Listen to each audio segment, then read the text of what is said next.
350 రూపాయలు ప్రభుత్వ ప్రోత్సాహ ధరగా ఇస్తున్నారు అధ్యక్ష. ఇదే విధంగా మనం కూడా ఇస్తే మన ప్రభుత్వానికి మంచి పేరు వస్తుంది అధ్యక్ష. తమిళనాడులో రైతులకు మొత్తం టన్నుకి 3699 రూపాయలు ఇస్తున్నారు అధ్యక్ష. కొన్ని స్పెషల్ గా తిరువళ్ళూరు డిస్టిక్ లో పక్కనుండే బన్నారి షుగర్ ఫ్యాక్టరీ, అదేవిధంగా తిరువళ్ళూరు పక్కనుండే కొన్ని ప్రైవేట్ షుగర్ ఫ్యాక్టరీలు అప్ టు 4500 వరకు ఇస్తున్నారు అధ్యక్ష. ఇది పక్కనే ఉంది కాబట్టి మా నియోజకవర్గం ఇది వాళ్ళు తమిళనాడుని ఆంధ్రాని కంపేర్ చేసుకున్నారు అధ్యక్ష. అదే విధంగా చెరుకు కూలీల ధర కూడా ఇనిషియల్ గా నవంబర్ డిసెంబర్ లో 600 నుంచి 700 అధ్యక్ష.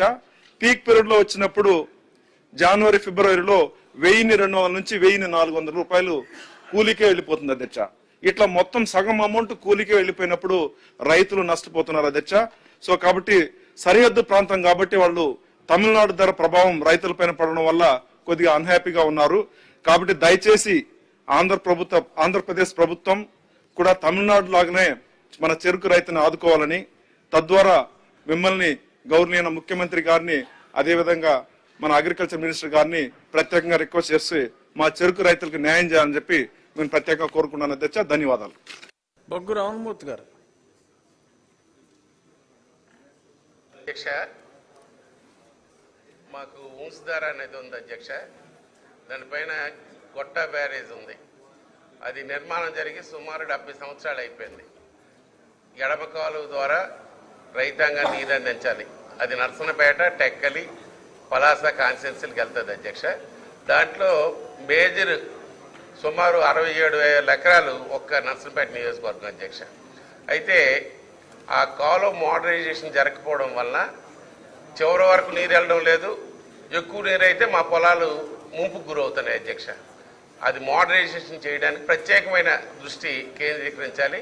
మా నర్సనపేట నియోజకవర్గం కాదు, శ్రీకాకుళం జిల్లా వ్యవసాయ ఆధారిత జిల్లా. ఈ గొట్ట బ్యారేజ్ని, గొట్ట రిజర్వాయర్ని పూర్తి చేయాలి. అలాగే ఆ మూసిదార నది పైన కరకట్టల నిర్మాణం ఎప్పటి నుంచి ఆగిపోయింది అధ్యక్ష. 14-19 మధ్యన ల్యాండ్ ఎక్విజిషన్ చేసి పనులు కలిపి కొంత చేసిన తర్వాత వచ్చే గవర్నమెంట్ గాలి కుదిసిన వల్ల పనులు ఆగిపోయాయి అధ్యక్ష. ఇప్పుడు నర్సన్నపేట నియోజకవర్గం పైనుండే పాతపట్నం నియోజకవర్గం ప్రాంతంలో మరి కరకట్టల నిర్మాణం ఇప్పుడు ప్రారంభం అవుతున్నాయి అధ్యక్ష.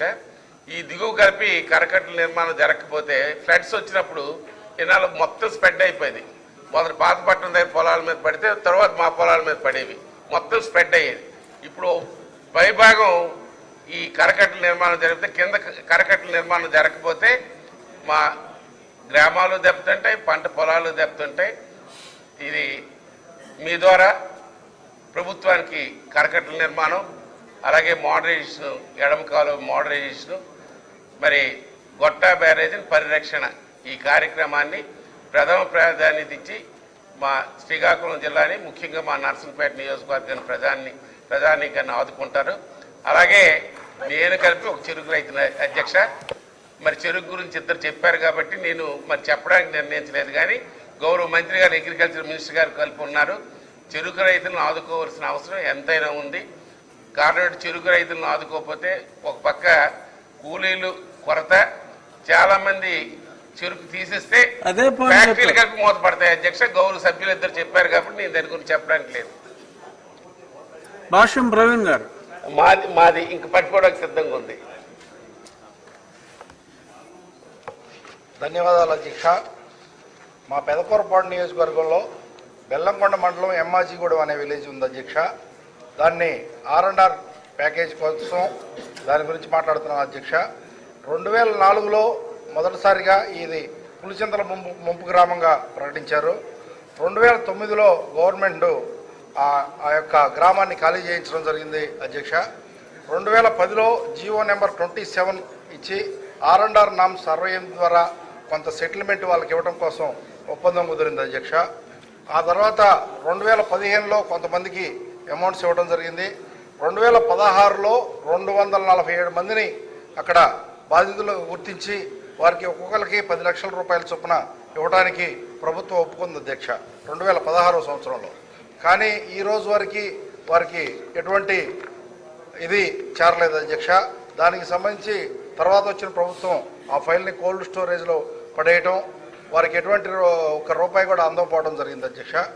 అయితే మన ప్రభుత్వం రాగానే నేను ఆ ఫైల్ ఎక్కడుందో తీయించి ఆ రకరకాల డిపార్ట్మెంట్, ఇరిగేషన్ డిపార్ట్మెంట్ కానీ రకరకాల డిపార్ట్మెంట్స్ అన్నీ ప్రాసెస్ చేయించి ఇప్పుడు ప్రస్తుతం ఫైనాన్స్ డిపార్ట్మెంట్లో ఉంది అధ్యక్ష. ఇది దాదాపు ఒక 15 సంవత్సరాల వ్యధ, 247 మంది కుటుంబాలకు సంబంధించి ఒక 15 సంవత్సరాల వ్యధ సార్. దయచేసి మీ ద్వారా ప్రభుత్వం దృష్టికి తీసుకొస్తాను. దయచేసి వాళ్ళకి త్వరితగతిన ఆ ప్యాకేజ్ అందే విధంగా చూడాలని కోరుతున్నాను. నేను ఈ ఇటీవల కాలంలో 100 రోజులు 100 గ్రామాలని ప్రోగ్రాం పెట్టుకొని గ్రామాలకు వెళ్తున్న క్రమంలో వాళ్ళ గ్రామంలో వాళ్ళు ఫుల్ డే స్పెండ్ చేయడం జరిగింది అధ్యక్ష. వాళ్ళ బాధలు వింటే వర్ణాతీతం అధ్యక్ష. ప్రాబ్లం ఏంటంటే ముంపు గ్రామంగా ప్రకటించి వాళ్ళని ఊరు దాటేయించారు, కానీ అది పంచాయతీగా గుర్తించలేని పరిస్థితి. గత 15 సంవత్సరాలుగా వాళ్ళ గ్రామానికి డెవలప్మెంట్కి సంబంధించి ఒక్క రూపాయి కూడా నిధులు రిలీజ్ చేయలేని పరిస్థితి. ప్లస్ వాళ్ళు ఆ బ్యాక్ వాటర్ ఒడ్డున ఉంటున్నారు. ఆ బ్యాక్ వాటర్లో కలుషితం అయిపోయి విపరీతమైన అనారోగ్య సమస్యలు వస్తున్నాయి అధ్యక్ష. అందువల్ల దయవుంచి మీ ద్వారా ప్రభుత్వాన్ని, అధికారులని కోరుతున్నాను, దయవుంచి యాజ్ ఎర్లీ యాజ్ పాసిబుల్ వాళ్ళకి ప్యాకేజ్ అందే విధంగా చూడాలని కోరుతున్నాను అధ్యక్ష. ధన్యవాదాలు. శ్రీనివాస్ గారు.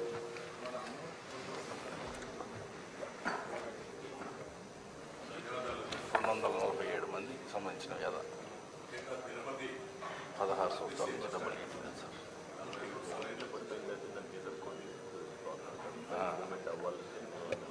అది పెచ్చులుడిపోయి పడిపోతూ ఉంటే సగం బస్ స్టాండ్ కట్ చేసేసి టెంపరీ షీట్ వేశారు.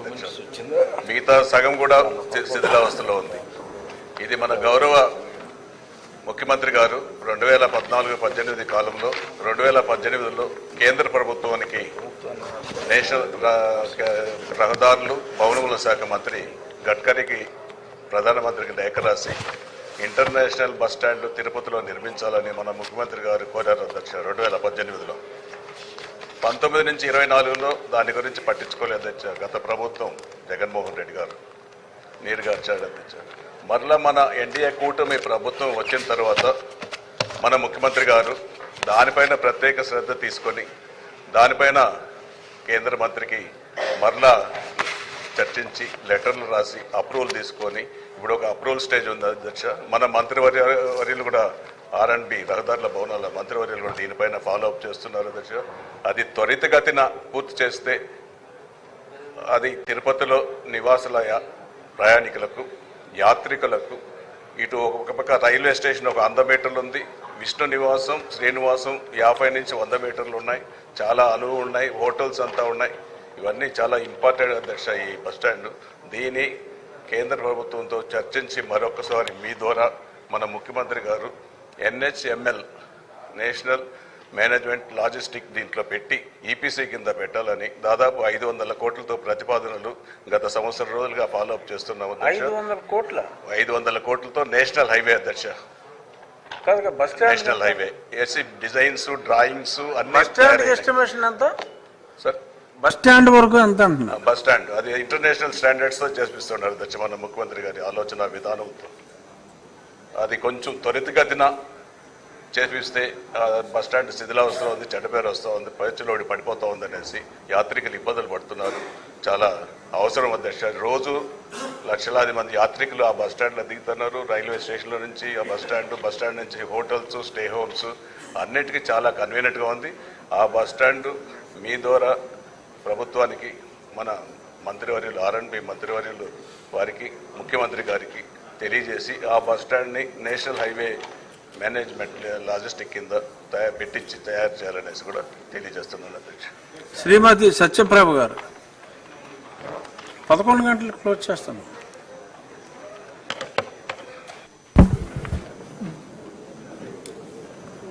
ధన్యవాదాలు అధ్యక్ష. మన కూటమి ప్రభుత్వం ముఖ్యమంత్రి వర్యులు నారా చంద్రబాబు నాయుడు గారి ఆధ్వర్యంలో ఇది పెట్టారు కదా. ధన్యవాదాలు అధ్యక్ష. కూటమి ప్రభుత్వం ముఖ్యమంత్రి వర్యులు నారా చంద్రబాబు నాయుడు గారి ఆధ్వర్యంలో పేదల సంక్షేమం కోసం సామాజిక భద్రత కోసం ఎన్నో సంక్షేమ కార్యక్రమాలు అమలు చేస్తుంది. అందులో ప్రధానమైనది ఎన్టీఆర్ భరోసా పెన్షన్ పథకం.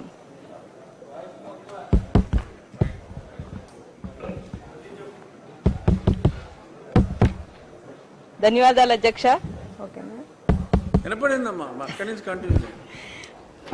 ప్రధానమైనది ఎన్టీఆర్ భరోసా పెన్షన్ పథకం. నేడు సుమారు 65 లక్షల మందికి పెన్షన్ ఇవ్వడం అనేది ఒక చరిత్ర.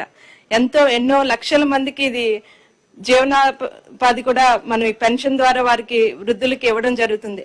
అయితే అధ్యక్ష, మేము మా నియోజకవర్గంలో పెన్షన్ పంపిణీ కార్యక్రమంలోకి వెళ్ళినప్పుడు ఎంతో మంది వృద్ధులు మా దగ్గరికి వచ్చి మాకు పెన్షన్ రావట్లేదు అని చెప్పడం జరిగింది.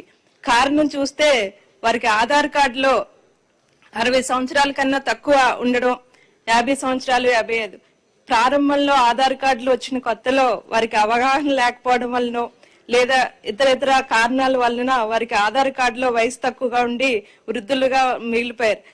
వారందరూ వచ్చి మమ్మల్ని మీ ద్వారా మాకు ప్రభుత్వానికి చెప్పండి అమ్మా అని అడగడం జరుగుతుంది.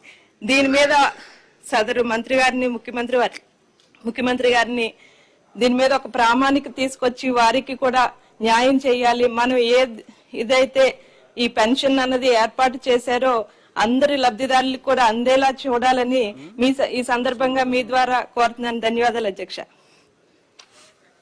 చాలా మంది వృద్ధులుగా మారిపోదాం అనుకుంటున్నారమ్మా. అది చూడాలి, సాధ్యాలు చూడాలి. అదంత ఈజీ విషయం కాదు. నల్లారి కిషన్ కుమార్ రెడ్డి గారు. ఏపీ రెసిడెన్షియల్ గర్ల్స్ స్కూల్స్ ఉన్నాయి అధ్యక్ష. పీలేరు కాన్స్టిట్యూన్సీలో 3 ఉన్నాయి. 2012లో మొదలు పెట్టినారు. కలకడ, గుర్రంకొండ, పీలేరు రెంటెడ్ బిల్డింగ్స్లోనే ఉన్నాయి. అక్కడ దగ్గర కలకడలో 326 మంది ఉన్నారు, పీలేరులో 260, గుర్రంకొండలో 200 మంది ఉన్నారు.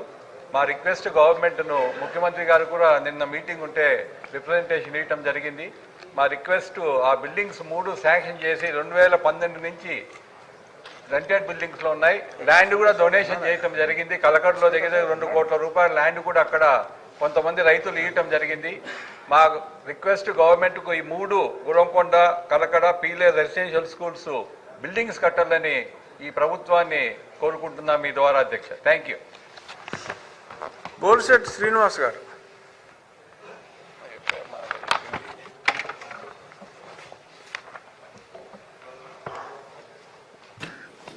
అధ్యక్ష, ధన్యవాదాలు.